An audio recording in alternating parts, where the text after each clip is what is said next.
berbagai perspektif yang dimiliki seorang mengenai dirinya sendiri dan lingkungannya. Selanjutnya ada 3 komponen utama dalam motivasi. Yang pertama, kebutuhan. Yang kedua, dorongan.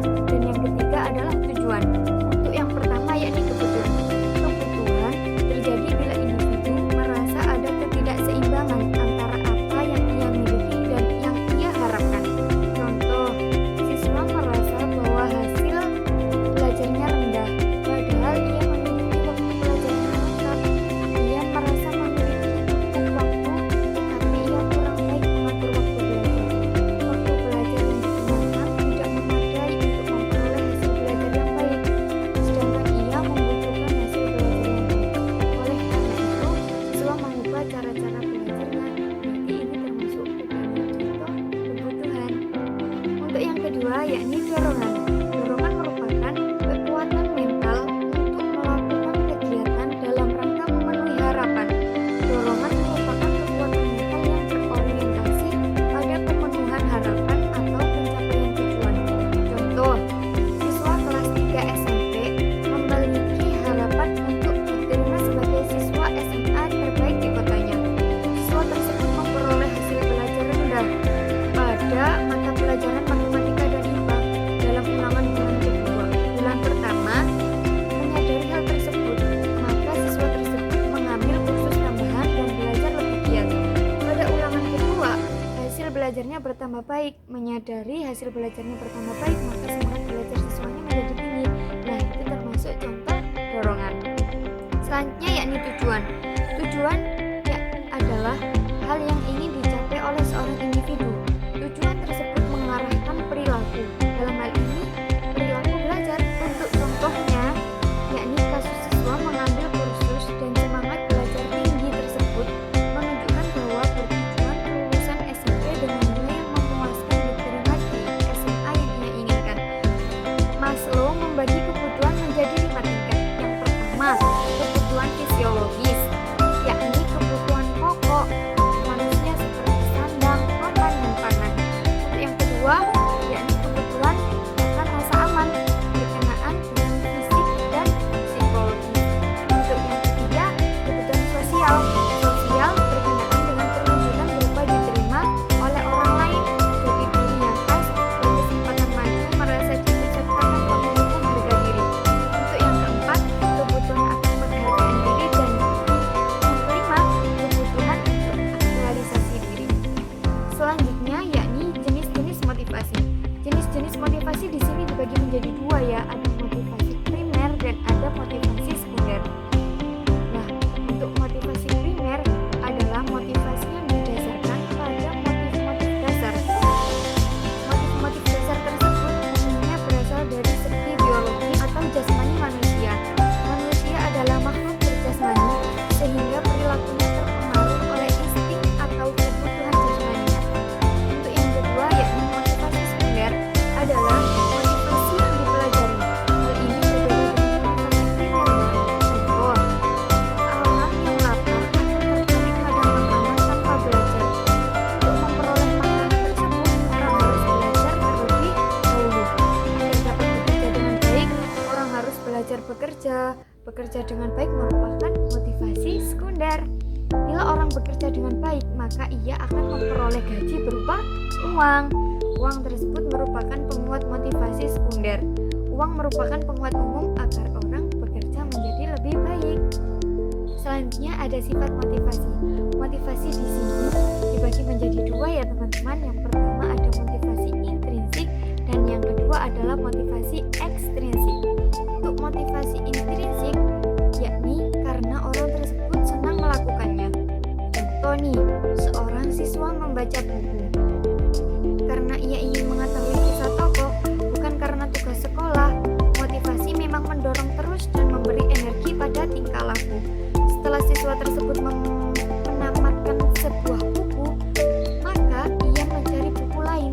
Dalam hal ini, motivasi intrinsik tersebut telah mengarah pada timbul motivasi berprestasi. Untuk yang kedua yakni motivasi ekstrinsik. Motivasi ekstrinsik yaitu dorongan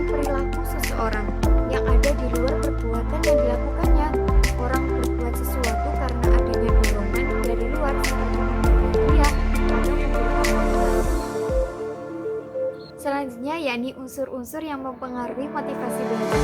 Yang pertama, cita-cita atau aspirasi siswa. Yang kedua, kemampuan siswa. Yang ketiga, kondisi siswa. Yang keempat, kondisi lingkungan siswa. Yang kelima, unsur-unsur dinamis dalam belajar dalam pembelajaran. Dan yang terakhir adalah upaya guru dalam pembelajaran siswa. Nah, yang paling penting di sini adalah upaya peningkatan motivasi belajar. Untuk yang pertama adalah memakai jelas tujuan yang ingin dicapai. Tujuan yang jelas dapat membuat siswa paham ke arah mana yang ia ingin dibawa. Pemahaman siswa terhadap tujuan pembelajaran dapat menumbuhkan minat siswa untuk belajar pada gilirannya. Bisa meningkatkan motivasi belajar mereka. Semakin jelas tujuan yang ingin dicapai, maka akan semakin kuat motivasi belajar siswa. Untuk yang kedua, yakni membangkitkan minat siswa. Siswa akan terdorong untuk belajar manakala mereka memiliki minat untuk belajar. Oleh karena itu, mengembangkan minat belajar siswa merupakan salah satu teknik dalam mengembangkan motivasi belajar. Untuk yang ketiga, yakni ciptakan suasana yang menyenangkan dalam belajar. Siswa hanya mungkin dapat belajar baik manakala ada dalam suasana yang menyenangkan, merasa aman, bebas dari takut. Usahakan agar kelas selamanya dalam suasana hidup dan segar, terbebas dari rasa tegang. Untuk itu, guru sekali-kali dapat melakukan hal-hal yang lucu. Untuk yang keempat, yakni menggunakan variasi metode belajar yang menarik. Guru harus mampu menyajikan informasi dengan menarik dan hasil dan asing bagi siswa-siswa. Sesuatu informasi yang disampaikan dengan teknik yang baru, dengan kemasan yang bagus, didukung oleh alat-alat berupa sarana atau media yang belum pernah dikenal oleh siswa sebelumnya, sehingga menarik perhatian bagi mereka untuk belajar. Yang kelima, yakni berilah pujian yang sangat wajar terhadap keberhasilan siswa. Di sini ini sangat penting ya, karena motivasi akan tumbuh manakala siswa merasa dihargai. Dalam pembelajaran, pujian dapat dimanfaatkan sebagai alat motivasi. Karena anak didik juga manusia, maka dia juga senang dipuji karena pujian menimbulkan rasa puas dan senang. Untuk yang keenam, yakni berikan penilaian. Banyak siswa yang belajar karena ingin memperoleh nilai bagus. Untuk itu, mereka belajar dengan giat. Bagi sebagian siswa, nilai dapat menjadi motivasi yang kuat untuk belajar. Oleh karena itu, penilaian harus dilakukan dengan segera agar siswa secepat mungkin mengetahui hasil kerjanya. Penilaian harus dilakukan secara objektif dan sesuai dengan kemampuan siswa masing-masing. Oleh karena itu, penilaian siswa harus dilakukan dengan segera agar siswa secepat mungkin dapat mengetahui hasil kerjanya. Penilaian harus dilakukan secara objektif sesuai dengan kemampuan siswa masing-masing. Untuk yang ketujuh, yakni berilah komentar terhadap hasil pekerjaan siswa. Siswa butuh penghargaan. Penghargaan bisa dilakukan dengan memberikan komentar yang positif. Setelah siswa selesai mengerjakan suatu tugas, sebaiknya berikan komentar secepatnya. Misalnya dengan memberikan tulisan, tulisannya bagus, teruskan pekerjaanmu, dan lain sebagainya.